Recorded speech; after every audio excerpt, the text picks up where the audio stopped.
ஹரே கிருஷ்ணா. ஓம் நமோ பகவத்தே வாசுதேவாய. ஹரே கிருஷ்ணா. மகாபாரதம் சபா பர்வம் அத்தியாயம் 3 பார்த்துட்ருக்கோம்.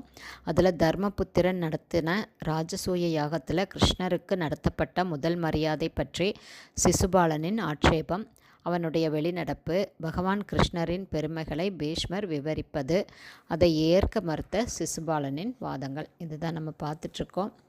அப்போது சிசுபாலனுடைய வாதம், கிருஷ்ணன் வயதில் மூத்தவனும் அல்ல, ஆச்சாரியனும் அல்ல, உயர்ந்தவனும் அல்ல, யாகத்தை நடத்துபவனும் அல்ல, வீரனும் அல்ல. அப்படிப்பட்டவனுக்கு நீ முதல் மரியாதை அளித்திருக்கிறாய்.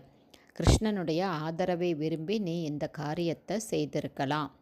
வேறு காரணமே இருக்க முடியாது.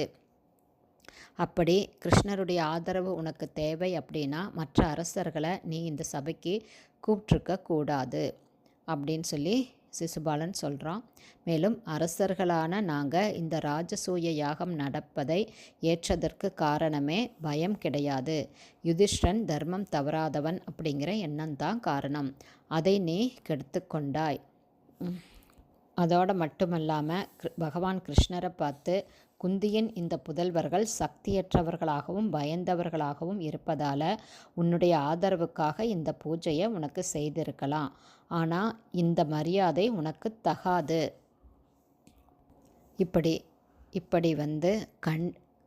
இப்படி வந்து அவமரியாதையாக பேசின சிசுபாலன் சபையை விட்டு வெளியேறி போகிறான். பல அரசர்கள் அவனை பின்தொடர்ந்து போகிறாங்க.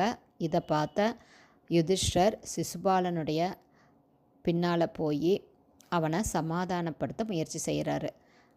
கடுமையான வார்த்தைகளை பேசாத சிசுபாலா, மேலும் சந்தனு புத்திரரான பிதாமகர் பீஷ்மரை அவமதிக்காத. பீஷ்மர் கிருஷ்ணரை பற்றி எல்லாம் தெரிந்தவர்.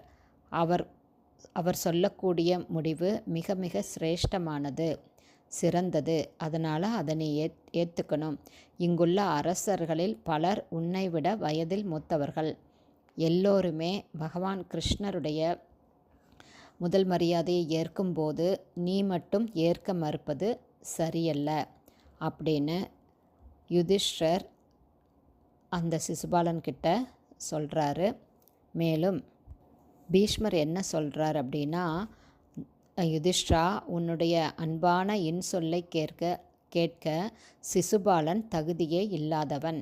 அவன்கிட்ட நீ நல்ல வார்த்தைகள் பேசுவதால் ஒரு பயனும் இருக்காது.